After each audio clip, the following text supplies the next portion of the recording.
O Vasco, mas tem uma coisa que é muito importante disso. Eu estava lendo esses dias estou lendo um livro muito bom sobre o Vietnã, mas muito bom, aquele do Max Hastings. O livro é maravilhoso. E o Hastings ele coloca uma coisa que é interessantíssima, que lembrou muito a situação da Ucrânia, que era o seguinte: era o bombardeio que o governo sul-vietnamita fazia contra as suas próprias aldeias, quando ele tinha suspeito do Vietcong estar por ali. Eu queria saber o seguinte: oficialmente, né, embora alguns países já estejam reconhecendo Lugansk, oficialmente aquela região ainda é da Ucrânia. Então, tem muita gente que ainda se vê como ucraniano. Mas como é que o pessoal vê isso, né? O governo ucraniano bombardeando áreas civis. Como é que isso vai ficar na cabeça dessa? O que você pode entender ali, perceber? Porque eu sei que você não teve não foi fácil a tua estadia lá, a gente sabe disso. Depois queria até que você comentasse isso. Mas como é que as pessoas estão percebendo isso? Então, a gente conversou, né, com bastante gente, inclusive o ministro das Relações Exteriores de Lugansk, né, com quem a quem a gente entrevistou, ele lembrou um pouco sobre como foram aqueles dias do Maidan na Ucrânia em 2014 e como que o Maidan chegou no Donbás, né, porque tomou-se de assalto o poder em Kiev e no oeste da Ucrânia. O mesmo tentaram fazer, né, no leste da Ucrânia, e, no entanto, a própria população se revoltou contra isso e muitas das autoridades também se revoltaram contra isso. E o que aconteceu logo em seguida foi que, percebendo que a população resistiu a isso, a Ucrânia começou a bombardear. E o ministro Vladislav Denega, ele falou o seguinte: a partir daquele dia, acho que foi 2 de junho de 2014, quando caiu a primeira bomba em Lugansk. Ele falou: a partir daquele dia, os cidadãos de Lugansk não reconheceram-se mais como cidadãos da Ucrânia, porque como é possível que o próprio governo ucraniano esteja bombardeando o próprio povo, né? Então, desde 2014 acontece isso, uma coisa assim meio do nada, né? De repente, o governo da Ucrânia começou a bombardear ali a região de Lugansk, que é a região de Donetsk. E isso continua acontecendo ainda hoje. Então, a raiva da população contra o Zelensky, né, é muito grande.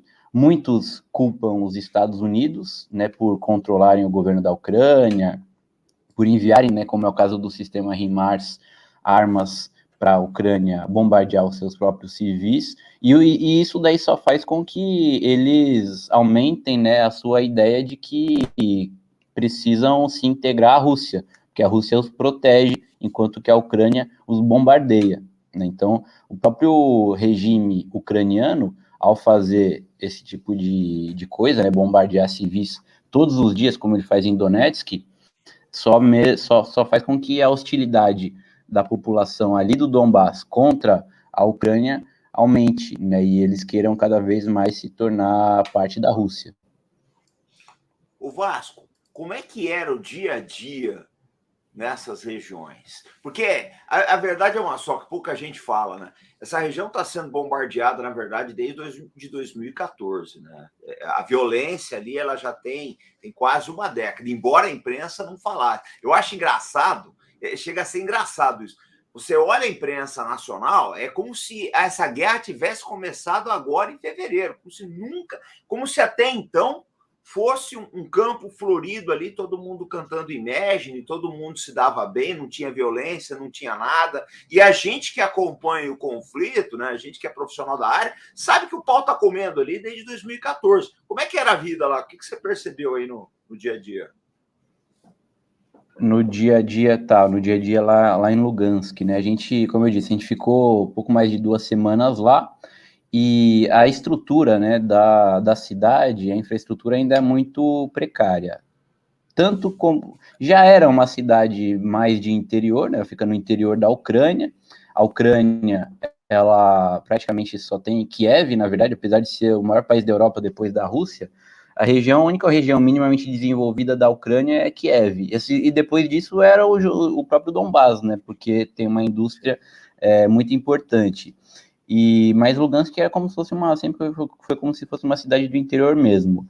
Ainda mais para quem veio da Rússia, né? A gente esteve em Moscou, em cidades grandes da Rússia, Volgogrado, Rostov. Quando a gente chegou em Lugansk, a gente percebeu ali que tem 400 mil habitantes, mas nem parece, né? A cidade é bem modesta. A guerra, logicamente, é o principal motivo pelo qual as coisas não funcionam muito bem. Por exemplo, não tem aplicativos de delivery ou então de transporte, né? Não tem Uber, não tem o Yandex que tem na Rússia, né? É só táxi, né? O bom e velho táxi. E a infraestrutura, né? Restaurantes, hotel, serviços, assim, ainda é bem precário por causa disso, questão de acesso à própria internet, né? Não é boa lá. Eles têm o serviço de internet deles, que é o Lugacom, mas não é muito boa. Então, e também quando a gente estava lá, parece que estava funcionando uma espécie de toque de recolher, porque já por volta do meio da tarde o comércio começava a fechar, né? Então de noite não tinha nada aberto. E tudo isso daí, muito, né, por causa da guerra, principalmente, né? A situação, apesar de a cidade de Lugansk não ter mais batalhas, não ter mais conflito, é a capital daquela república que está em guerra, né? Então, a situação, por exemplo, praticamente a gente viu poucos homens ali na cidade, pelas ruas, tudo. Por quê? Porque 50 mil dos homens habitantes da cidade de Lugansk estão mobilizados para a guerra, né? Então, a cidade ali, inclusive em várias instalações do governo, a gente foi no Ministério do Interior para pegar nossa credencial de jornalista.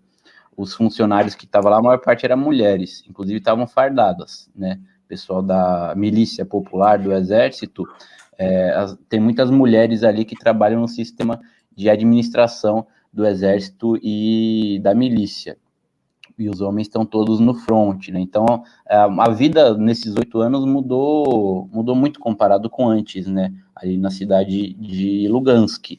E, como eu disse, uma parte da infraestrutura também ainda está deteriorada. Muitos prédios ainda estão destruídos, tem outros que começaram a ser reconstruídos agora, porque a Rússia, com o início da operação militar, deu um fôlego aí para o exército de Lugansk, né? Para o próprio governo, para poder tirar um pouquinho do investimento militar, já que a Rússia está investindo nisso, e colocar na área civil ali para reconstruir a cidade, né?